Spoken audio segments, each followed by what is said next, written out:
ഓസ്ട്രേലിയയിൽ മെൽബണിൽ നിന്ന് ഏകദേശം ഒരു 2 മണിക്കൂർ യാത്ര ചെയ്താൽ കോർണലിലെത്താം.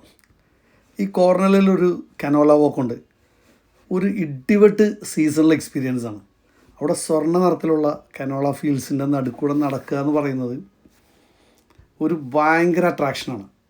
അത് ഷിറാസ് റിപ്പബ്ലിക്കും കോർണല ബ്രൂവറിയും ചേർന്ന് ഒരു ഇടിവെട്ട് അഗ്രികൾച്ചറൽ ടൂറിസം ഇവിടെ ഒരുക്കിയിട്ടുണ്ട്. ഇത് ഷിറാസ് റിപ്പബ്ലിക്കിൻ്റെ ഓഫീസും കോർണല ബ്രൂവറിയുടെ ഓഫീസുമാണിത്. ഇവിടെ തന്നെ ബ്രൂ ചെയ്യുന്ന വൈനും ബിയറും നമുക്ക് ഇവിടുന്ന് തന്നെ മേടിക്കാം, ഇവിടുന്ന് തന്നെ വേണമെങ്കിൽ കഴിക്കുകയും ചെയ്യാം. അതാണ് ഇതിൻ്റെ പ്രത്യേകത. ഇവർക്ക് തന്നെ സ്വന്തമായിട്ട് വൈൻയാർഡുണ്ട്. ആ വൈൻയാർഡിൽ നിന്ന് എടുക്കുന്ന വൈനാണ് ഇവിടെ ബ്രൂ ചെയ്യുന്നത്. അതിൽ നിന്ന് തന്നെയാണ് ബിയറും ഇവരുണ്ടാക്കുന്നതെന്നാണ് പറഞ്ഞത്. നമുക്കെന്തായാലും കനോള ഫീൽഡിലേക്ക് പോകാം. കനോള ഫീൽഡ് എന്താണെന്ന് അറിയാമല്ലോ അല്ലേ? നമ്മുടെ നാട്ടിൽ കിട്ടുന്ന കനോള ഓയിലില്ലേ, അത് ഇതിൽ നിന്നാണ് എടുക്കുന്നത്.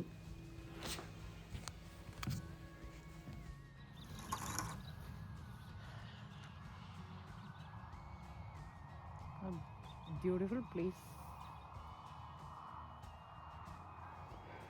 എന്തിനാണെന്നറിയില്ല, ഈ കനോള ഫീൽഡിൻ്റെ നടുക്ക് ഒരു പിയാനോ കൊണ്ടുപോയി വെച്ചിട്ടുണ്ട്. പിയാനോ എന്തായാലും ഒട്ടും ട്യൂണ്ടല്ല, വായിച്ച് നോക്കുമ്പോൾ തന്നെ അറിയാം. ഏതായാലും പിയാനോ ഈ തണുപ്പത്തൊക്കെ കിടന്ന് മഴയും നനഞ്ഞ് ആൾക്കാർ വന്ന് ചവിട്ടി മെതിച്ച് എന്തൊക്കെയോ ഒരു പരുവത്തിലായിട്ടുണ്ട്. പക്ഷേ ഈ കനോള ഫീൽഡിൻ്റെ നടുക്കിരിക്കുന്നതുകൊണ്ട് അത് കാണാനായിട്ടൊരു രസം തന്നെയാണ് കേട്ടോ.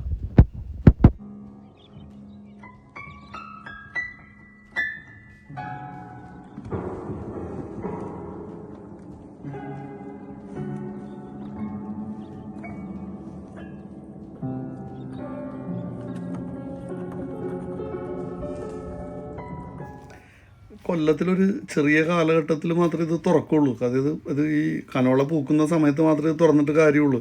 ആ സമയത്ത് ഒരുപാട് സഞ്ചാരികൾ വരാറുണ്ട്. പക്ഷെ ഒരു 360 ഡിഗ്രി ഗോൾഡൻ ലാൻഡ്സ്കേപ്പിൽ കാണാൻ പറ്റിയൊരു അപൂർവ അവസരമാണത്. ഏതായാലും ഞങ്ങളിവിടെ വരാൻ നേരത്ത് ഞങ്ങൾ മാത്രമേ ഉണ്ടായിരുന്നുള്ളൂ, വേറൊരു മനുഷ്യനുണ്ടായിരുന്നില്ല. ചെറുതായിട്ട് ഡ്രിസ്ലിങ്ങും അത്യാവശ്യം നല്ല തണുപ്പും ഉണ്ടായിരുന്നു കേട്ടോ. ഇവിടെ ഒരു പഴയ ട്രാക്ടർ കിടപ്പുണ്ടായിരുന്നു. അപ്പം ഞാനൊന്ന് സ്റ്റാർട്ടാക്കാൻ പറ്റുമെന്നൊക്കെ നോക്കിയായിരുന്നു. പക്ഷേ സ്റ്റാർട്ടാകുന്നില്ല. അത്രയും പഴയ പന്നാക്ക ട്രാക്ടറാണത്. ഇതൊരു അട്രാക്ഷന് വേണ്ടി കൊണ്ടിട്ടേങ്ങനെയാണെന്നാണ് എനിക്ക് തോന്നിയത്. ഈ സ്ഥലം ഇപ്പോൾ ഫോട്ടോഗ്രാഫർമാർക്കും സോഷ്യൽ മീഡിയ കണ്ടൻറ്റ് ക്രിയേറ്റ് ചെയ്യുന്ന ആൾക്കാർക്കും അതേപോലെ തന്നെ ഇത് ആസ്വദിക്കാനായിട്ട് വരുന്ന ആൾക്കാർക്കും open countryside view, wine, beer, pizza എന്ന് വേണ്ട എല്ലാ ലോക്കൽ എക്സ്പീരിയൻസും ഇവിടെ അവൈലബിൾ ആണ്. ഇത് മെൽബണിൽ നിന്ന് ഈസി ആയിട്ടൊരു റോഡ് ട്രിപ്പായിട്ട് എത്താൻ പറ്റിയൊരു സ്ഥലമാണ്. ഇത് മോഹൻലാൽ പറഞ്ഞ പോലെ എങ്ങോട്ട് തിരിഞ്ഞു കഴിഞ്ഞാലും ഇത് മാത്രമേ ഉള്ളൂ. കിലോമീറ്റേഴ്സ് ആൻഡ് കിലോമീറ്റേഴ്സ് കംപ്ലീറ്റ് ഈ കനോല ഫീൽഡാണ്. അതായത് എങ്ങോട്ട് തിരിഞ്ഞാലും ഗോൾഡൻ എക്സ്പീരിയൻസ്. ക്യാമറയിൽ കൂടി കാണുന്ന പോലെ അല്ല കേട്ടോ, നേരിട്ട് കാണാനായിട്ട് ഇതിനേക്കാളൊരു 10 ഇരട്ടി മനോഹരമാണ്. We cannot explain through words.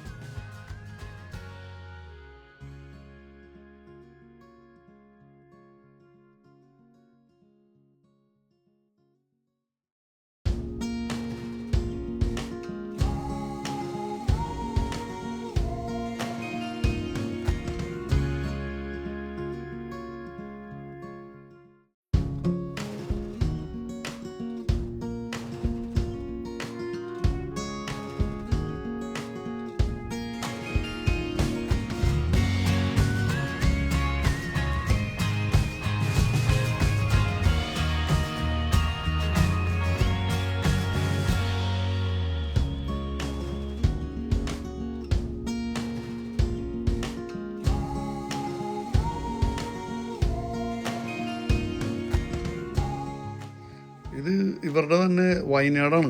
ഈ കനോള വാക്കിനോട് ചേർന്ന് കിടക്കുന്ന വൈൻയാർഡാണ്. എനിക്ക് തോന്നുന്നു സീസൺ കഴിഞ്ഞ കാരണം കൊണ്ട് എല്ലാം വെട്ടി ഇനിയിപ്പോൾ അടുത്ത സീസണിന് വേണ്ടിയിട്ട് പ്രിപ്പയർ ചെയ്തുകൊണ്ടിരിക്കുന്നതാണ്. നമ്മുടെ നാട്ടിൽ കാണുന്ന പോലെ അല്ല ഇവിടെ വൈൻയാർഡ്സ് വളർത്തുന്നത്. കുറച്ച് വ്യത്യസ്തമായിട്ടുള്ള രീതിയിലാണ്. ഏതായാലും ഇത് കനോള ഫീൽഡിനോട് തൊട്ട് ജോയിൻ ചെയ്ത് കിടക്കുന്ന സാധനമാണ്. ഇവിടെ ബ്രൂവറി ഉണ്ടെന്ന് പറഞ്ഞല്ലോ, ആ ബ്രൂവറിയിലേക്കുള്ള എല്ലാ വൈനുകളും ഇവിടെ നിന്ന് ഉൽപ്പാദിപ്പിക്കണമെന്നാണ് അവർ പറഞ്ഞത് നമ്മളോട്. അപ്പോൾ വീണ്ടും ഇത്തരത്തിലുള്ള അപൂർവ കാഴ്ചകളുമായി നമുക്ക് വീണ്ടും കാണാം. Thank you.